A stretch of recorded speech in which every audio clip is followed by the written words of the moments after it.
We start with the rapidly spreading Ross Fire. Since yesterday, it has grown 30,000 acres.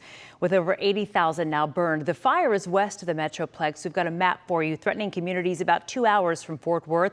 It is scorching land to both Palo Pinto and Jack County. And in just a moment, we're going to get to meteorologist Drew Davis to hear more about the extreme heat and fire danger we're still experiencing. But Chris Sadig has been out there all morning talking with people on the ground. He's live in Palo Pinto County. Chris, what is the latest today? Well, Kara, we just got the update from Texas A&M Forest Service here in Palo Pinto. You mentioned this fire has now grown to 80,000 acres, but they are trying to work ahead of it to keep it from getting near structures or the main cities here in Palo Pinto County, as we've been able to keep an eye on it from our chopper.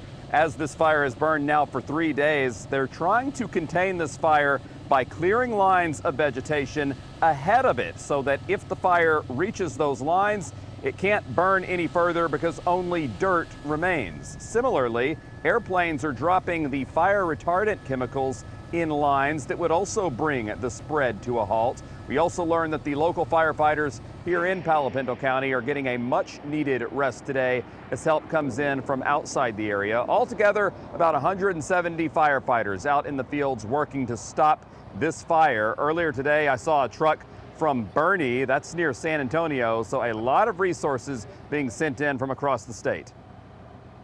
Anything that can cause a spark, it's not always grilling and welding. Sometimes it is parking in tall grass.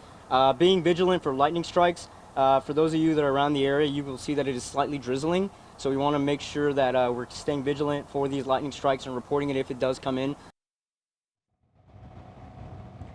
They did say most of the growth overnight from this fire happened on the northern portion of the fire because of that wind shift. Of course, the wind can shift at any time. That's why they are looking to get ahead of it. Now, if you're looking for some good news, the weather conditions seem to be helping today, or they should. Much cooler. It is overcast. And as you heard him say, we've even had a little bit of drizzling rain.